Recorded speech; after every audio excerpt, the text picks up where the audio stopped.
Welcome, everybody, to another episode of New Book Who Dis. I am your host, DeathMetalHero, and with me is Chimera. Welcome back, sir. How you been? Good. Thanks for having me. Absolutely, man. Absolutely. Well, last time we didn't get to we didn't get to talk about an active campaign with Testament 2, so this time we actually get to. But before we get into that, what you been up to? Reading anything good recently?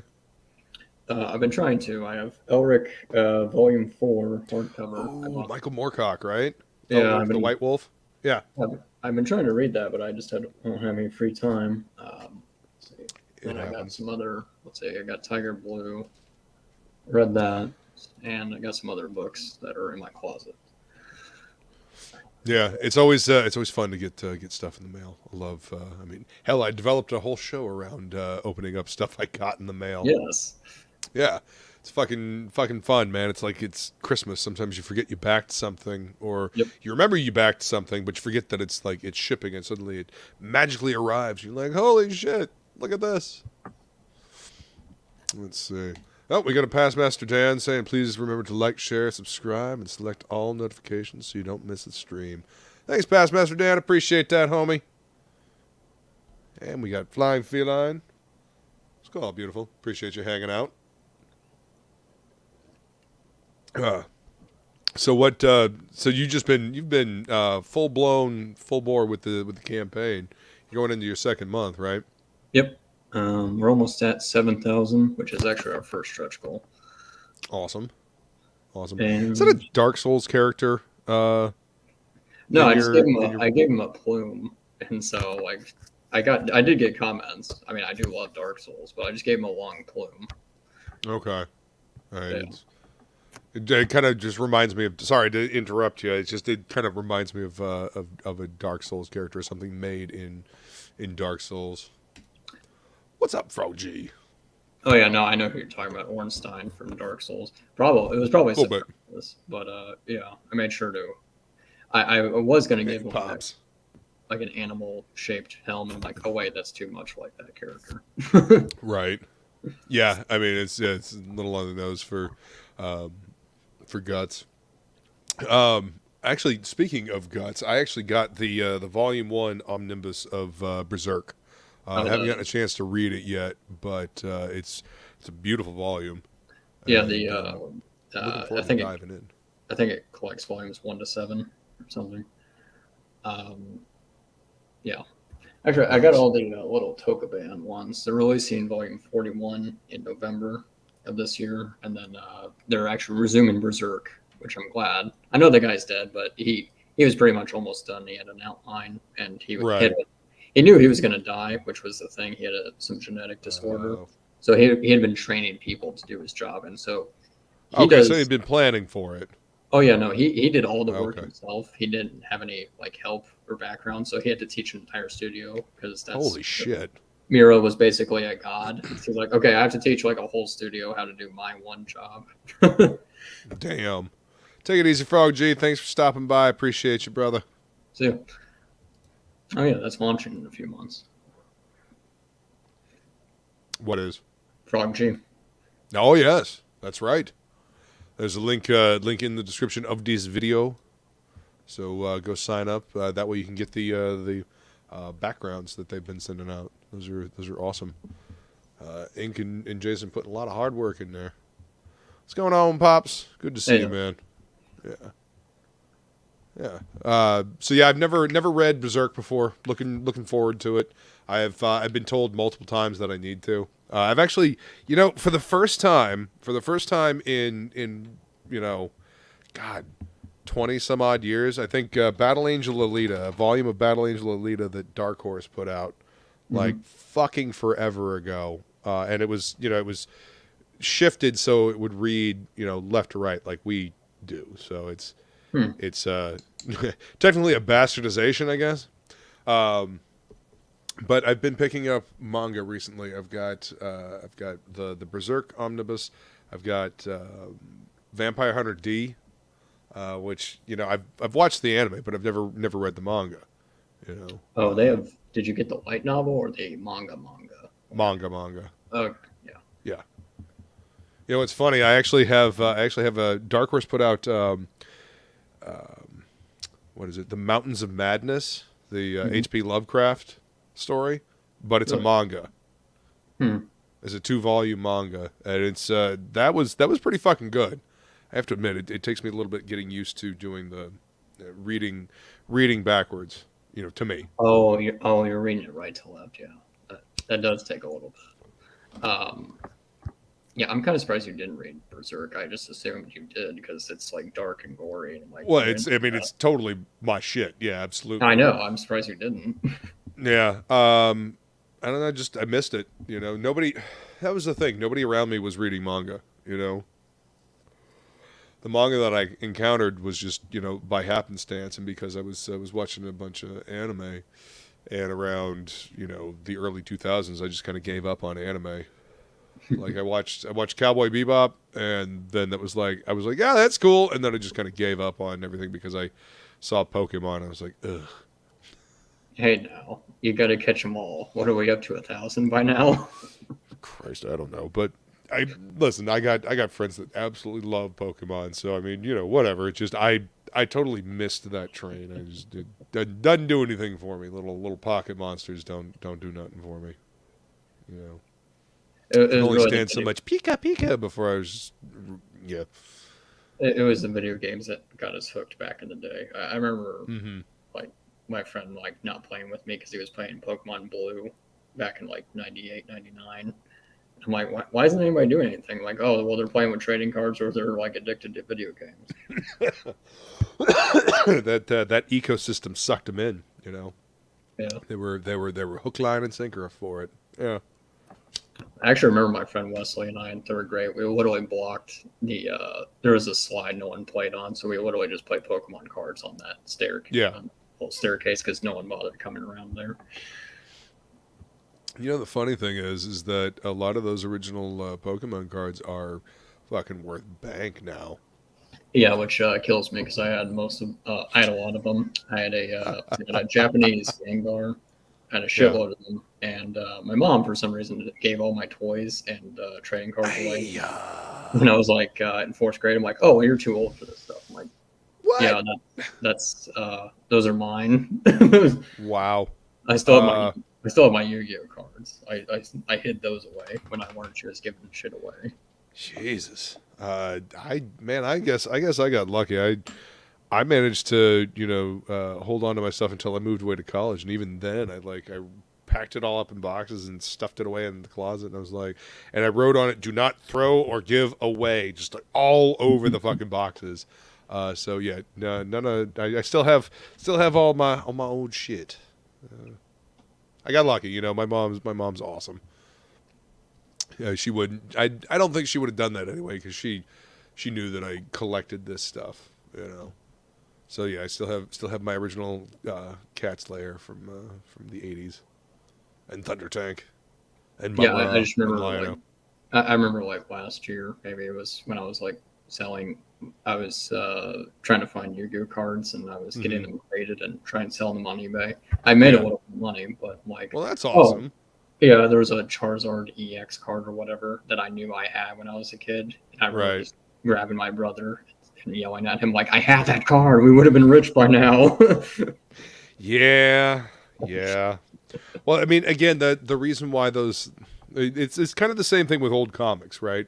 People come into the comic shop and they've got comics that and they think they're really old and they're they're worth something, and sometimes I have to break it to them that they're not, because they printed a lot of these things. Yes, it's from the 80s, but they were still printing a lot of these, and especially the 90s. I realize the 90s was a while ago now, but they printed so many comics in the 90s.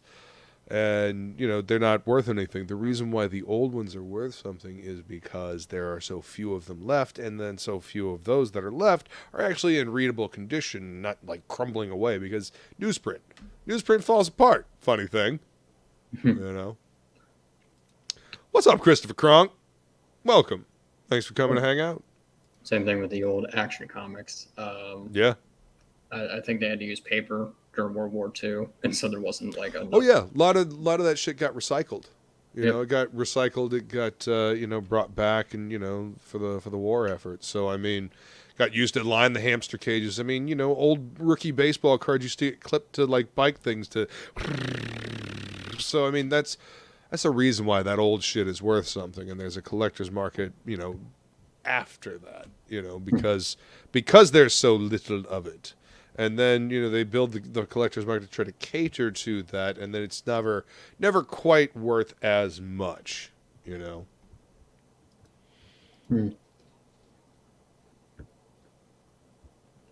Oh, no! Pop says, I had acquired a complete set of first edition Pokemon cards for my son. He is very mad he did not keep them. Oh, no! Pops is like, hey, I got them for you. Shit. Yeah, I actually Man, that's rough. That is.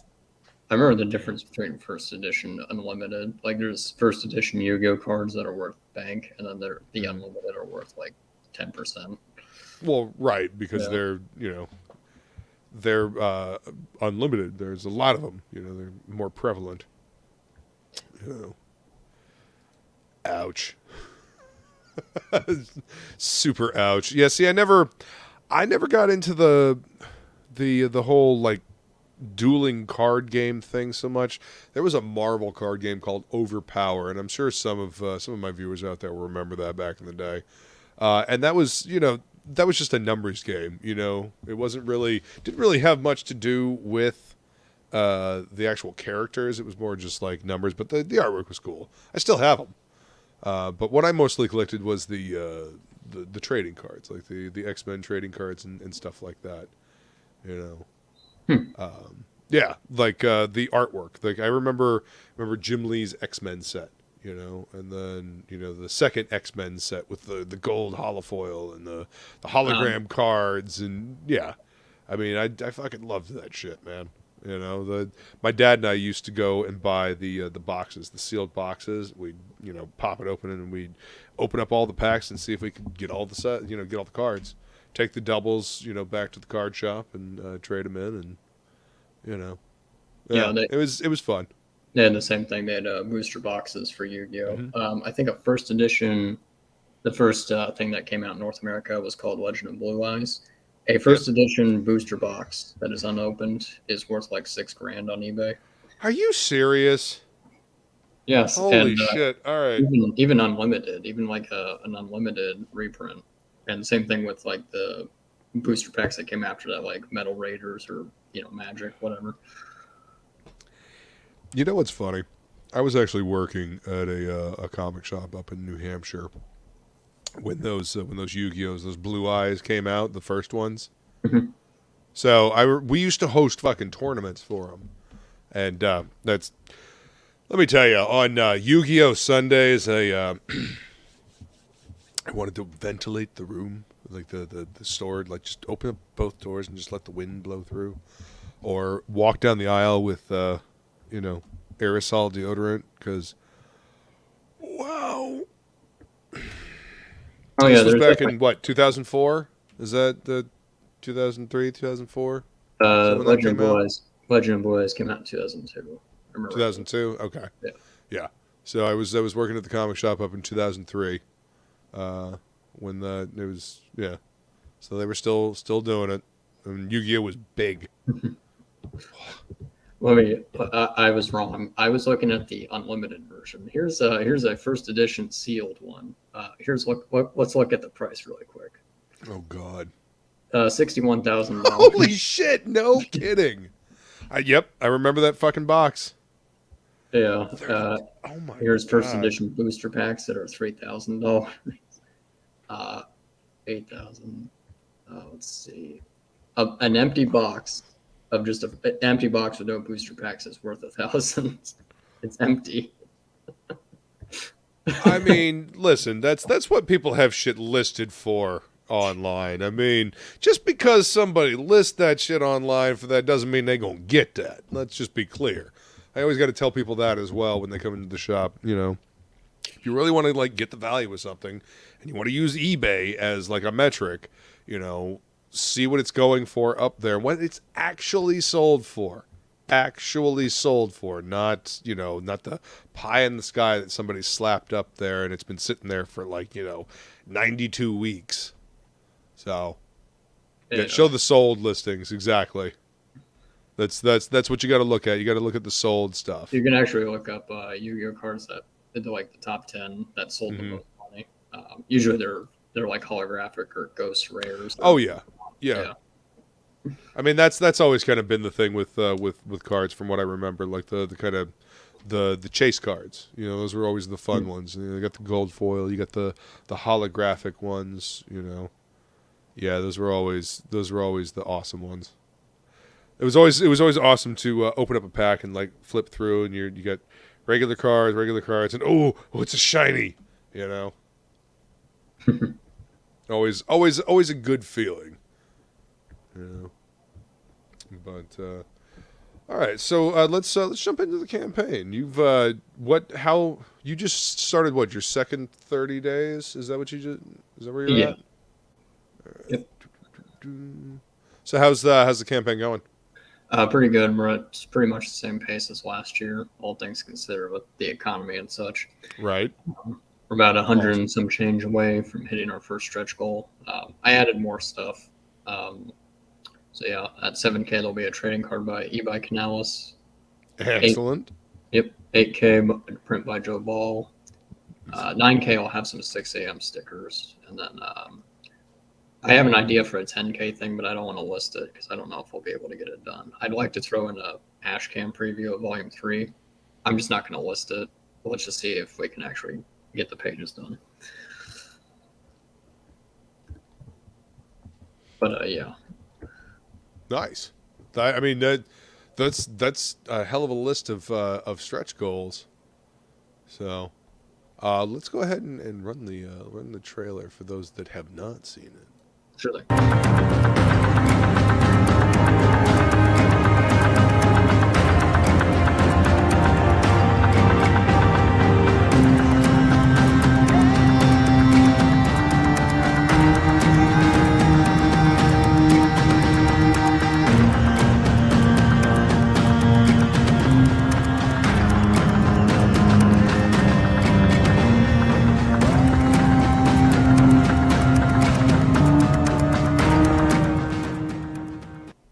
Awesome.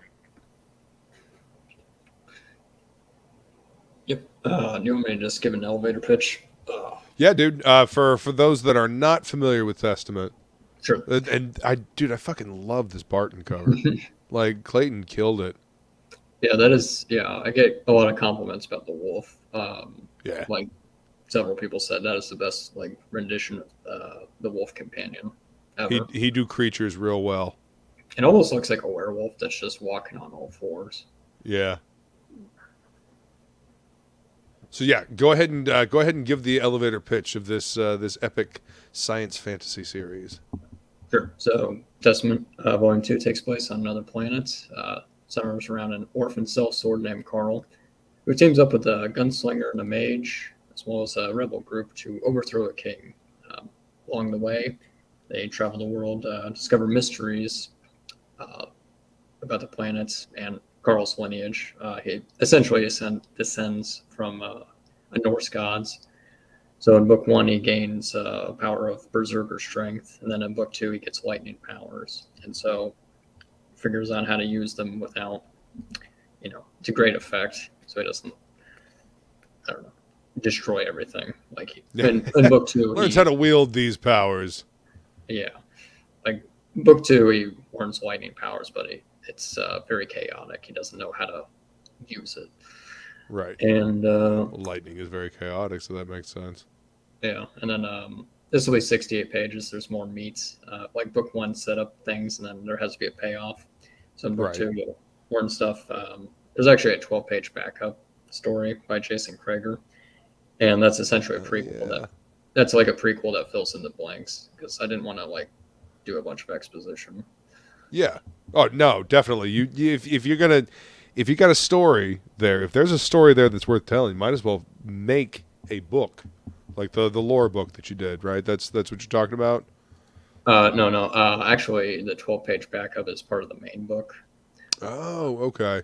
Yeah, so But 60 pages. And then there's a lore book that's like background in the world, history, and yeah, gives you okay, and the lore book has the cover from Krieger. from Krager. Okay, gotcha.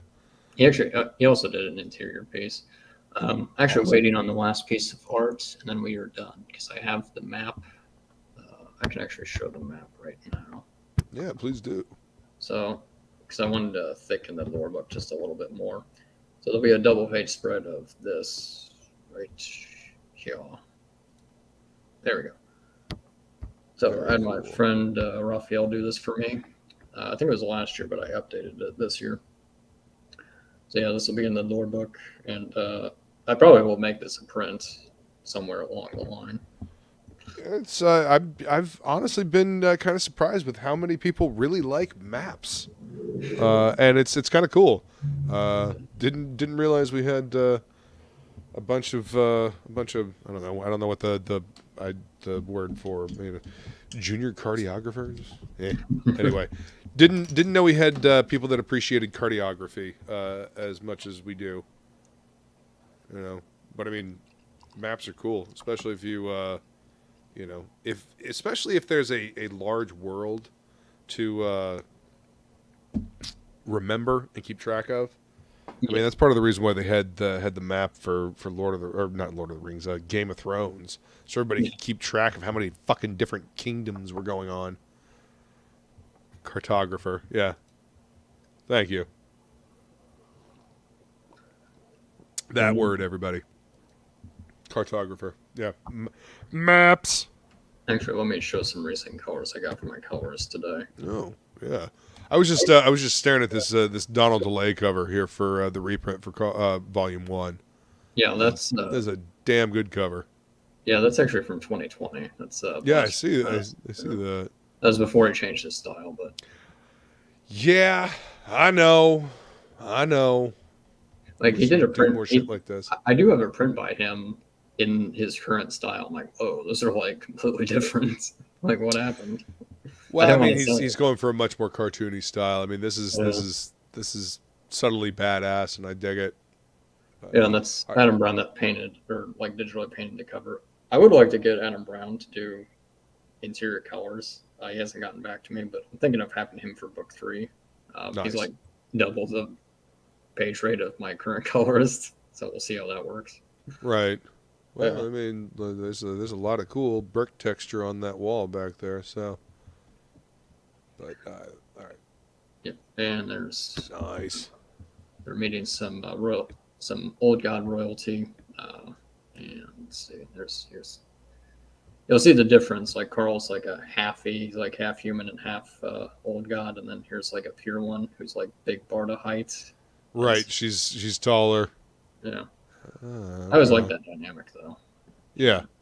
Them, but well, I mean, it's a visual representation of the difference between the two. You know, it's also she's contrast. Also, it was mainly to point out that she's disappointed. She heard that there was a prince, and then he's just this dirty kid. Aren't you a bit short for a prince? Yeah, she literally says that in this panel. She's like, "Oh, I thought he'd be taller." I'm like, "Oh." I'm like, I kind of don't want to like help you guys anymore. I kind of don't want to help you guys anymore. What's up, Replicant? Welcome. What's up, Pale Rider? I'm loaded as fuck, but all jokes aside, I do like Testament. We'll probably steal some things from it. Yeah, there's plenty of female characters. So there you go, Pale Rider. And, so book 1 takes place in more high-tech, I guess modern day in the region of Rhineland, which is central Germany. Then in book 2, they go to the east, and they don't have the advanced technology. And I also do explain that in the main book and the lore book that, like, yeah, the king went out and tried to find, like, the means to replicate technology because he's like, okay, I'm kind of tired of living in the 1800s, so let's fix this shit. Right. Yeah. So they become a bit high-tech, and then the king takes over the other regions. It's like, oh, okay. That's like having AK-47s against samurai. Like, yeah. Okay, might as well conquer the entire world. Ah, okay. So the Mad King. Okay, so most of the world. So in the world, most of it is like the swords and the magic, the swords and sorcery, rather than the high tech. It's only really the one major Yeah, city or major continent that has the technology. yeah, basically. Oh, okay, cool. Yeah, and so I was just thinking of book four, where it's a few hundred years later and everything is high tech. Well, I mean, technology eventually gets out. You know, Yeah, eventually always gets out. I mean, no matter how you try to lock it down. I remember seeing I think the black and white for these pages right here. This turned out great. I mean, the yeah, black and white looked good, and I really liked the line work, but the colors really turned out great. I like the water. yeah. Marcos is a really good colorist. They're fighting some Ruby Owl pirates. So yeah, they're just regular pirates that got their hands on some advanced technology. Yeah, you got their hands on some guns. Yeah, and they Huh. they have red eyes, and that's just a little tidbit to another region they're from, the Ruby Isles. They're basically just blood magic users, so that's why they have red eyes. They're not like vampires or anything, and they worship a blood goddess. Yeah, I mean, like you do. Yeah, she looks like a goat monster. I think I based her off of Shub-Niggurath from Lovecraft. Nice. Not, Oh yeah. not being racist, YouTube. That's actually that thing's name. Oh yeah. Yeah. If you can honestly pronounce it with a human tongue. Yeah, and there's This actually image. the chick I was talking about, the one on the left. That's the chick. They Yeah. that's their human form. Their real form is horrifying. So Right. in order to mate with people, you gotta look like a person. Got to be Except kind of vaguely person shaped. I mean, I don't know. Not for not to well anyway, not for some people apparently. But anyway, you know, so they this all image is fucking great. Is this Krager that did yep, this? yeah, Holy fuck! I love the curvilinear perspective on this cathedral and the ceilings, and it just on the figures too. yeah. Uh, So book three, you'll be able to see that. They'll be in that temple. And yeah, the one in the middle is the father of all the old gods. The one on the yeah. left, she's kind of head of the Ruby Isles, the blood magic. Oh, And okay, so that's the blood goddess. That yeah. yeah, and then the one on the right, he is like the rival of the All Father. They hate each other. They're actually brothers. Right. So yeah, he's not featured in this arc. He'll be in a different arc, but he's somewhat responsible for everything. Ah. I mean, you gotta unfold the story as it goes. This cover is fucking great, man. I Yep, mean, I would do a fucking print of this. This is badass. yep. That's Carl's ancestor. I would like to do just a one shot of him. I thought about having Hmm. a ash can that featured him, but my notes were too long. Also, don't have the budget, so I'll just save Right. that. I'll just I save mean, that for. I'll just save that for its own book. yeah. I mean, if you got the story to tell, might as well tell it as the story if you can. If I mean, I think I can make it like 28 or 32 pages. I think I can get Preston Acevedo to paint it because he finally painted sequentials. He tested it out on book one, and yeah, they came out great. So holy shit. yeah, we do know he can paint sequentials. I mean, getting Preston to do something for you though, that's fucking awesome. You know, Yeah, that was actually his first time, so he gave me a discount, which I appreciated. right.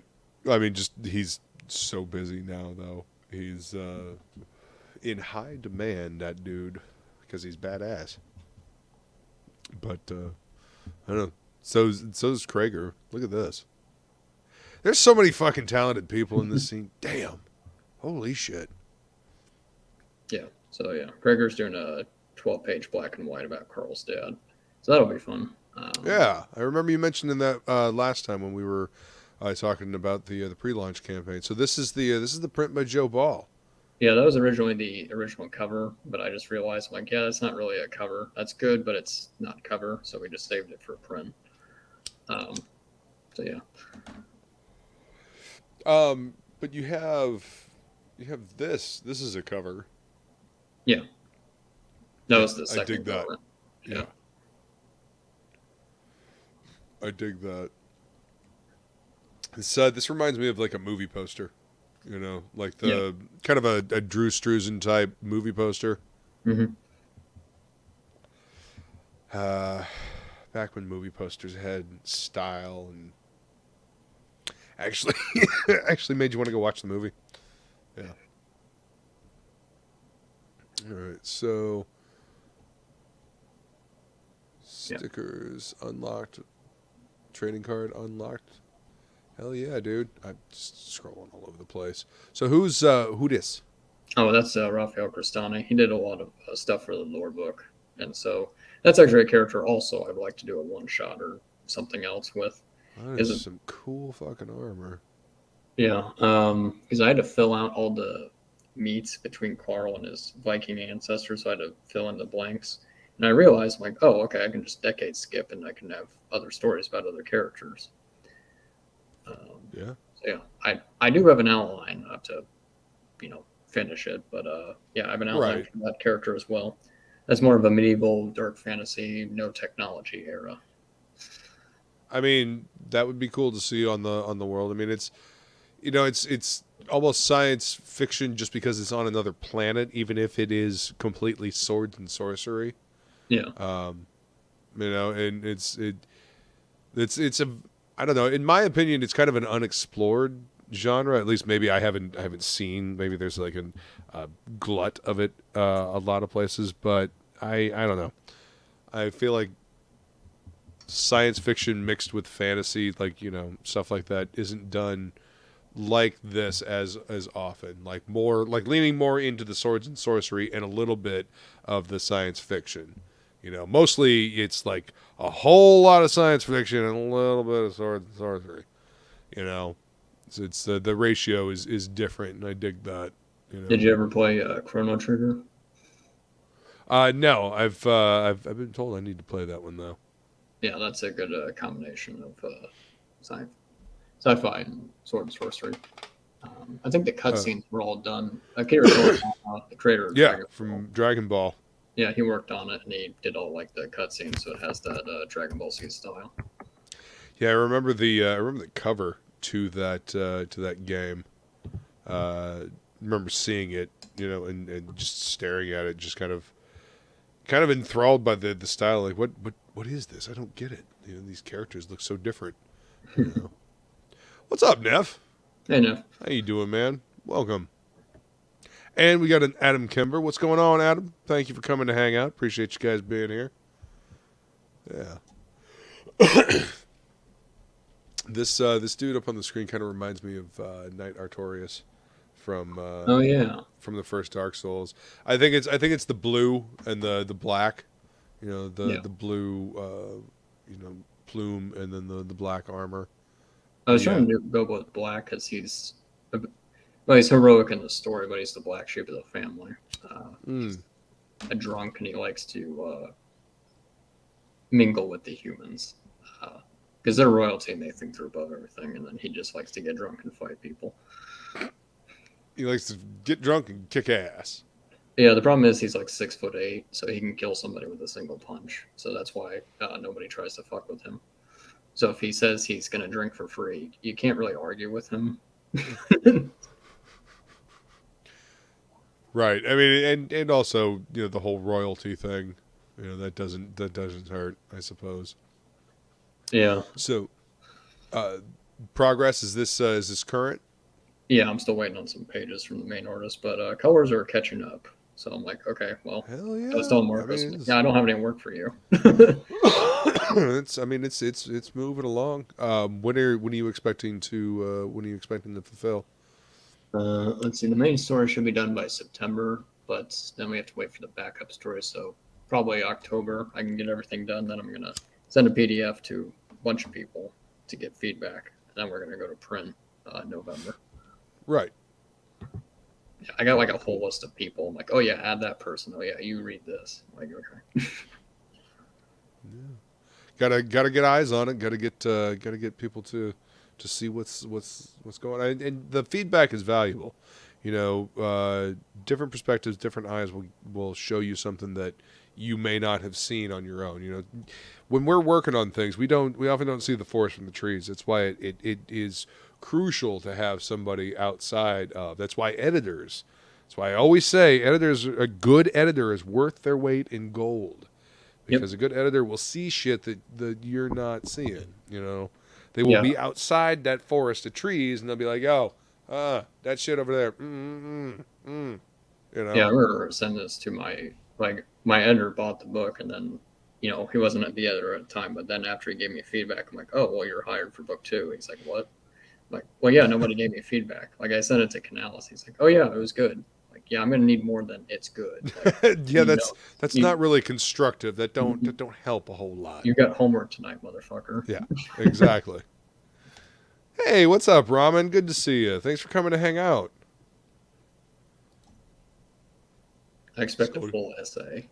Right, I expect a full essay, like an in-depth, you know, dissertation on, you know, dissecting it and picking it apart. Yes.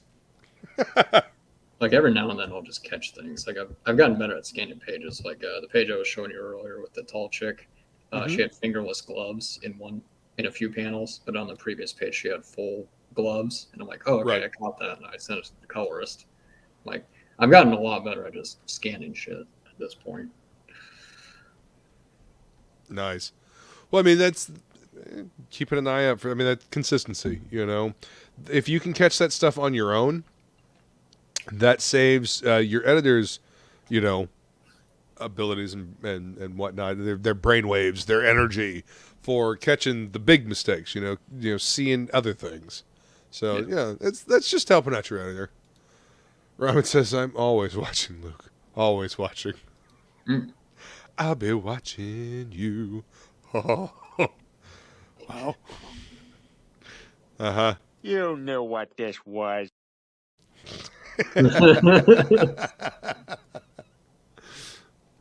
Let's see.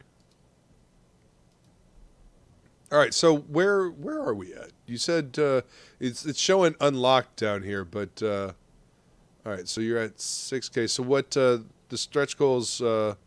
Stretch goals are still locked for the stickers and the print. Yeah, we're almost at the trading card. I have to get that color, but yeah. I'm glad you got it by doing a trading card.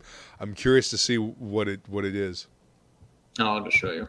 He also did some thing for the lore book. Like, I needed some stuff to fill in, because it's mostly text, but there's illustrations, and so he just did a little art here and there. Awesome. The hell is it? Okay, there it is. It's always fun talking to Ibai. He's a hoot. I've tried to send him links to come hang out on Topic List, but whenever we're doing Topic List, I think he's usually asleep or something. Yeah, there we go. Oh, that's badass, dude. Yeah, I told him to do like more shading, like David Finch or something, and he appreciated it. I'm like, oh yeah, this actually is helping my style. I dig it, man. That is badass. Yeah. Hell yeah. Come on, y'all. We need to get him to 7K so we can get this trading card. That's badass, man. And like I said, I was contacting Adam Brown, who did colors for the Donald cover, to digitally paint this. So I'm waiting to hear back. Ooh, yeah. The thing that I really like about that Donald cover and the way it's colored is that it really plays into the solid black line work. Yeah. That Donald laid down, and I think that he would do a damn good job with that. Yeah. There we go. Hell yeah, dude.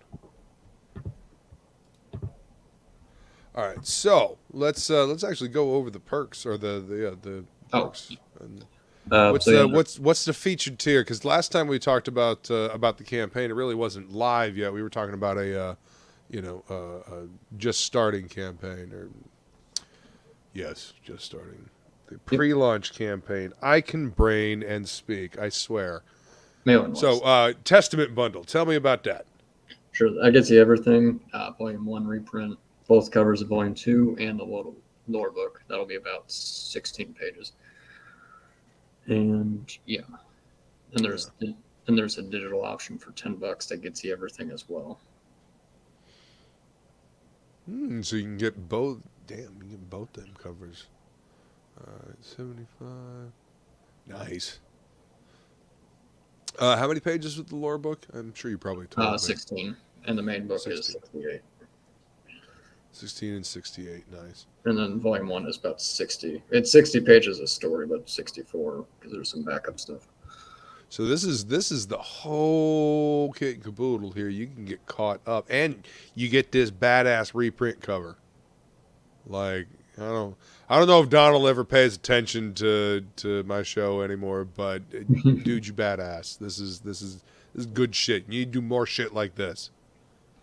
Yeah, actually, he designed Carl. Funny enough, I gave him reference material, but that's actually the first piece of art ever. So he actually designed. Really? Yeah. So I actually owe him one. Ha! That's awesome. It's a good design. You know, it fits the character. Yeah. You know, it's kind of got that rugged wasteland mixed with sword and sorcery sci-fi. Yeah, basically. Damn it, Donald! Why are you so good? I don't know if he's a big fan of Akira, but that probably played a little part. Like I said. I'm sure. I said yeah. Because... Donald appreciates manga. I'm sure Akira probably played a part in that. Probably some other stuff too that I wouldn't be able to pick out. But yeah, that's badass. I would love to see the black and white of that image too. But it's probably somewhere. The steam rising in front, like the way he worked with the dog, the wolf with the background, and just I don't know. Really like the way that he worked with the shadows. Like look at the face, but then sculpted that cheek over there. Like the light was just popping. Let me grab. Actually, here's Carl's original design. Here we go. This is very bare bones, but yeah. Oh, cool. Yeah, he had more bushy hair, but yeah, that's dumb. Nice. I don't know. I'm gonna try and find the. Now that's Donald as well? Yeah, that's the black and white. Nice. Trying to find the original. It's somewhere. One of these days, I'm gonna get Donald on this show. I'm gonna talk to him about art and stuff he does. It's been a while since I've talked to him. I hope he's doing okay. Oh, here we go. I found it. Jesus, I had to go back 2 years. Oh yeah, dude. Yeah. Yeah. There we go. Yeah, looking at the black and white, I can definitely see what you mean by Akira. Oh, dude.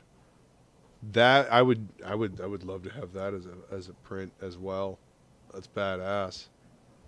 And he left it open, enough line wise for the colorist to really just play around in there. There's a lot of texture to play off of. Damn. Yeah, I would like to get him for interiors one day for something else. Yeah. I think he's doing something for Narwhali, like he did 8 pages. Cool. I know that he's working on Brutus the Badass too, currently. I think. I don't know. I liked the first Brutus. I'm not the biggest fan of his writer, but he's a creative individual and he's allowed to do whatever the hell he wants. Anyway, moving on. Yeah, Donald, you my boy. I like you, buddy. So anyway, it's a badass cover. So anyway, if you missed out on the first campaign, this is what you want to grab right here. So you can grab, that first volume with that badass reprint cover, and you get this badass cover and that badass cover. Yeah, actually, so I recently made volume 1 reprint by itself because I'm going to a con and I'm going to have a QR code. Mm-hmm. I'm going with Joe Ball and Phil to Matsuri, I think it's called. So awesome. Yeah, I made QR codes for all of us. So when we have booths, and I'm not Rock gonna have and roll, a booth. man. I'm not gonna have a booth, but I'll have a QR code. I'm like, Right. hey, Well, I mean, if you don't have a booth, you exactly have a QR code, have something you can hand out to people. I mean, when I did last Wednesday, we handed out DVDs. Check out our little YouTube channel. Here's a DVD. The next year, every comic book news site on the internet had a show just like ours. Fuck. Anyway, but yeah, that's what you do. You hand out stuff. I mean, that's putting in the legwork, man. Yeah, that's how you used to do shit. If they weren't like sure on volume 2, they could get volume 1 by itself, so they didn't have to pay like $45 for both. Right. Now, well, I mean, you might as well get that package. But what if, say, they just wanted one cover? Oh, yeah, you can get volume 1 reprint by itself right here. Yeah. Yeah. Okay. Never mind. So of course you could get one cover of volume 2, and then as an add-on get volume 1. Yeah. So you got flexibility here. You got flexibility here. So $25 for each of the regular covers, and then $40 for one of the covers, and then the lore book. Yep. Hell yeah. Now you said that map is going to end up in the lore book, right? Yeah, it'll be a double-page spread. I was ironing out the details. Like page 1 is the credits, and then like chapter 1 has to be 2 separate pages because the art has to be right next to all that text and all that good stuff. Yeah. We actually should be done with it by this week sometime. I'm just waiting on the last piece of art. So you just rocking and rolling forward with all this stuff, just getting it done. That's awesome. But yeah, the lore book was slightly easier because there's not as much art. Right. Let me see. Kind of like illustrated novel style. Is that what we're talking about? Yeah, let me just dox. Yeah, if you got an example of the lore book, please. Let me dox my email a little bit. So there. Don't do that. Don't do that. I don't want to be responsible for that. There we go. I'm sharing. No, that's fine. So yeah, we recently got the chapter 2 art for this. Here's what Canales did. He did a little orb thing. So here's all like the history of the world, blah blah blah. And here's chapter 3. We're gonna iron. This isn't gonna be like a perfect square. This is just like rough details, but right. Yeah, here's Carl's great grandparents. This dude's like 6'10", so this chick's like 6'2" or something. Oh shit. Yeah. And so yeah, chapter 3 is like the old gods fighting giants. Chapter 4 is fighting the Ruby Isles, which are basically like blood magic users. Yeah. The people with the red eyes, the pirates that were jumping on the ship. Yeah. And the blood goddess. Yeah, I'm thinking of putting them in book 4. This will be like several hundred years later, so they'll catch up to modern day technology. Sure. And then everybody has access to, guns and I tech. don't know. There'll be some of that.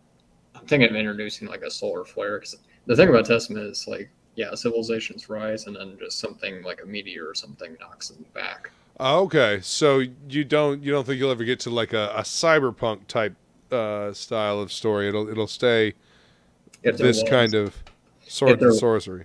If there was, there probably will be in the timeline itself, but in book 4 they'll be like, yeah, well, we used to be like that. Now we got nothing. Right. Okay. So they get knocked back into the Stone Age again. Okay. If it weren't so awful, I'd like to see that in real life. Like I just want to see what happens without social media. Go read the book Lucifer's Hammer and then tell me that. Okay. Okay. Yeah, Larry Niven. Seriously, no. Go read Lucifer's Hammer. It's a great book. But it's a story of a meteor striking the Earth and knocking out fucking everything.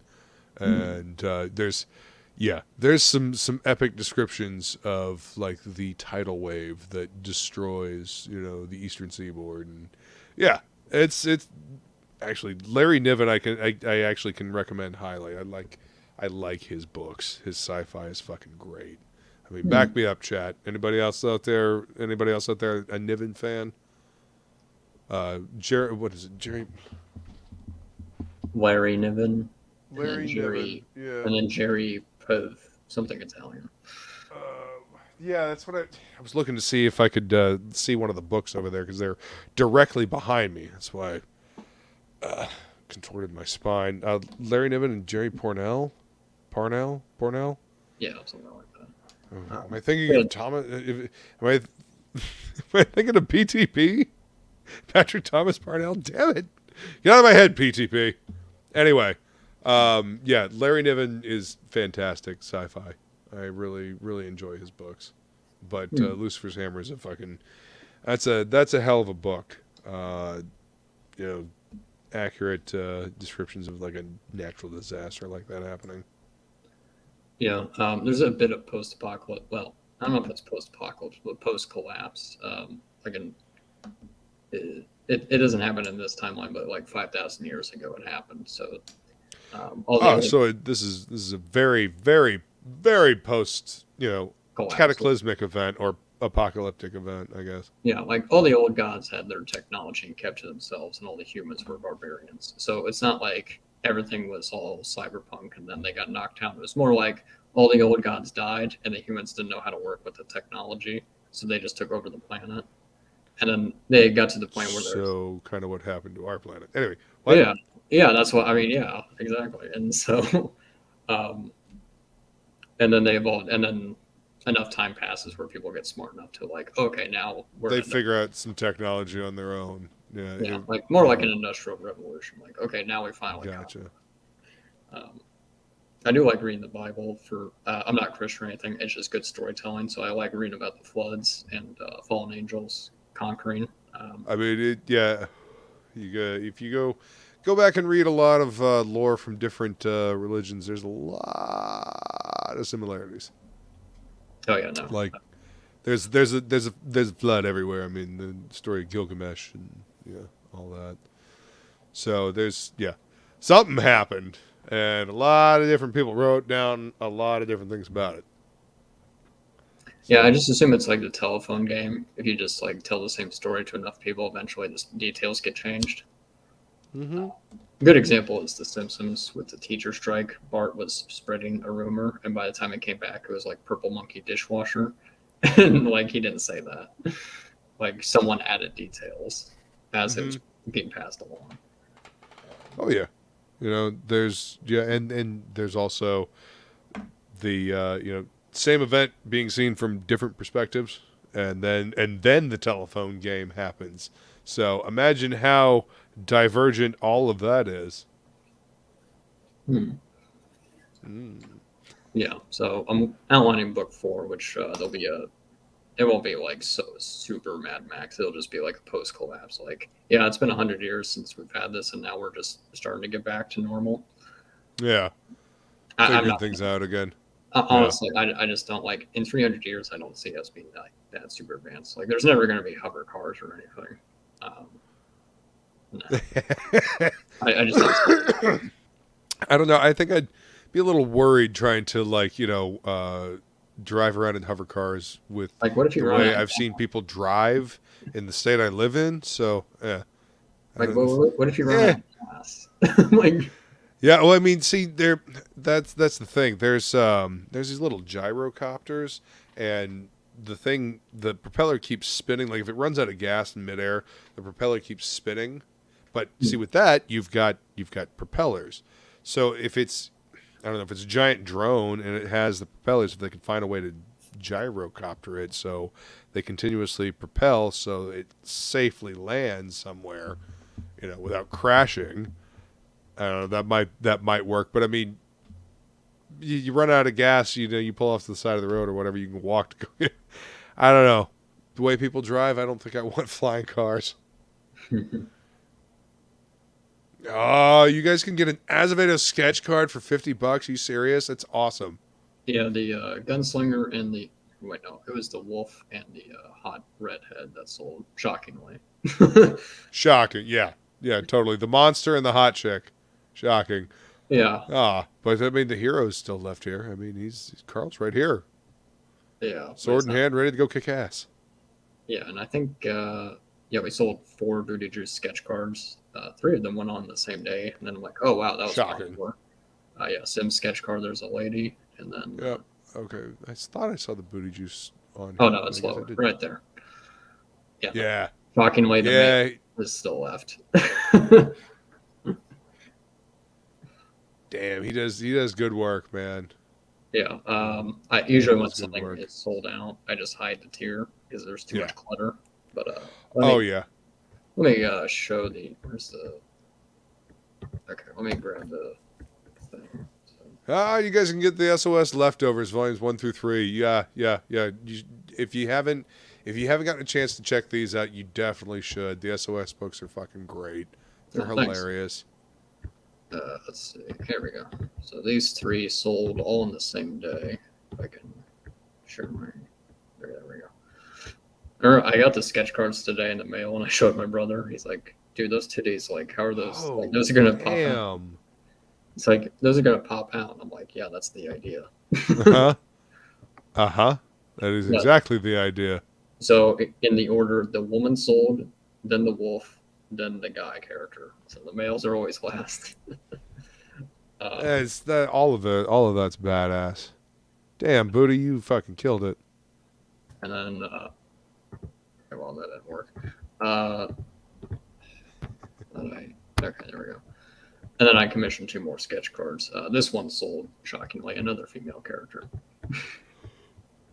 Listen, if I learned anything in the Red Valkyrie auction this past weekend, is that boobs sell. Boobs and butt sell.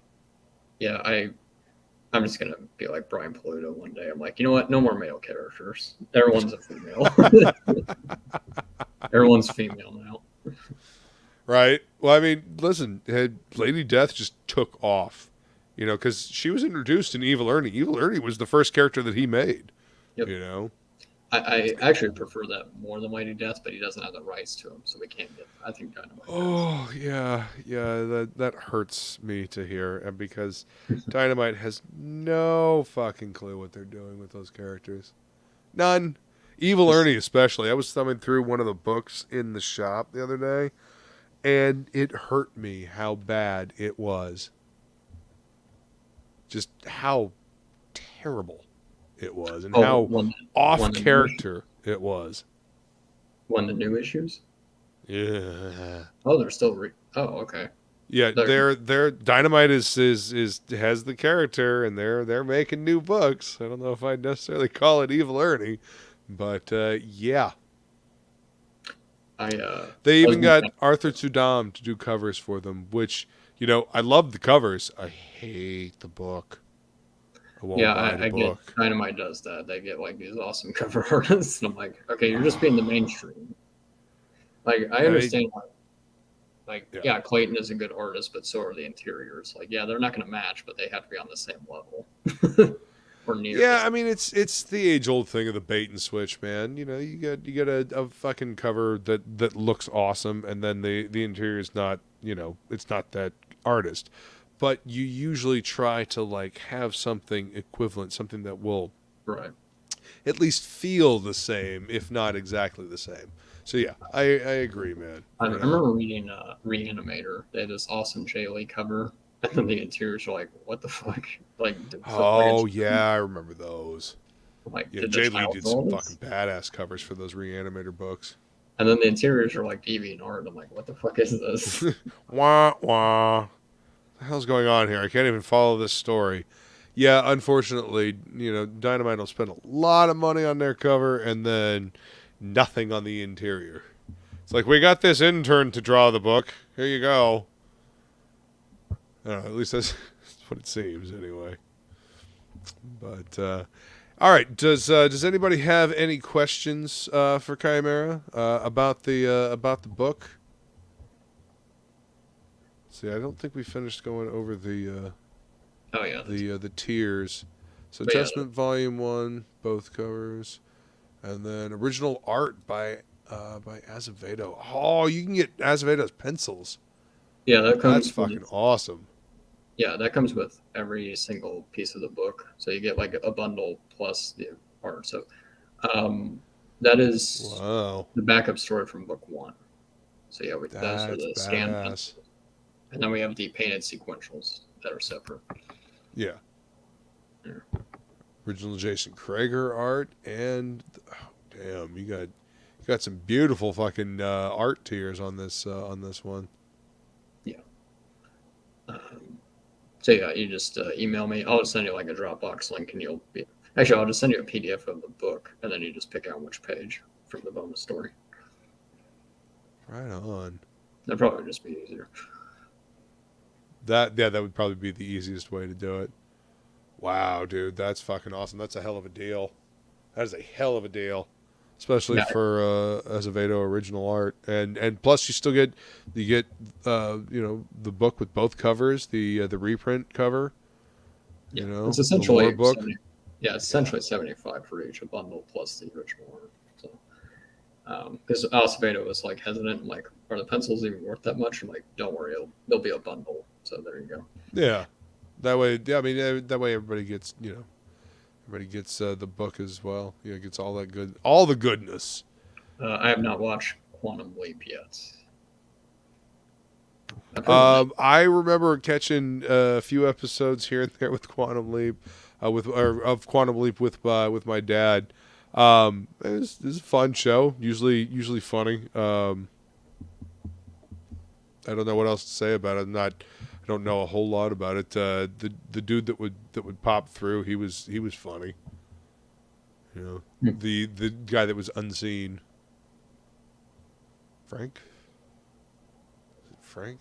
Yeah. Anyway, I don't know. Sliders is a fun show too. Never seen very many of those either. But the whole jumping through time. It's a fun concept. It's a fun concept. Jumping through different universes is a fun concept too. Yeah, I watched Doctor Who with my dad. Not the old show, but the newest show with David Tennant. Oh, see, I stopped watching during Tennant. I really liked Chris Eccleston. He was my favorite Doctor Who. Was that when they did the reboot? He was like the first Doctor. He was the first one. Yeah. I mean, he was badass. He had this leather jacket, and he was, a little. I mean, I guess edgier, but he was badass. A little more fisticuffs, I guess, is more of the word I was thinking of. My favorite episode was when they went back to Victorian times, I think, and they had to deal with a werewolf, and then they explained the werewolf as like an alien virus or something. Yeah. Damn, it's been a long time since I've watched those. I might have to go back and rewatch the old Eccleston Doctor Who. He's only in there for one season, right? One season. That's it. I was so fucking bummed because I tried to watch the Tenet and I was just like, yeah, I love that dude as Purple Man in MCU. Yeah. Oh, he was badass as Purple Man. That was really. I was kind of hoping he would win. Like, I didn't like Jessica Jones. She was too bitchy, and I'm like, I don't like any of these characters. Please win. Yeah, no, he was very, very bad dude. But yeah, that's how the character is in the comics as well. So I mean, I was wondering while I was watching it if he had actually researched the character, like gone and read the comics, because he played that character really well. Yeah. Like just the psychology behind that character is pretty fucked up. I honestly am just like tempted just to see if there's a compilation of just his scenes. Like, I'll just watch that. Probably. I just don't want to watch the show. Just give me. Yeah, I'm sure there's a supercut of all of his scenes from the show. Yeah, Scott Bakula played Sam, and the unseen guy was Al. Yeah, Al, Frank, whatever. Tomato. I have to say. All right, guys. What did you say? I was just gonna say one last thing about Purple Man. I think Kilgrave is actually a better supervillain name than Purple Man. Yeah, more menacing. Certainly.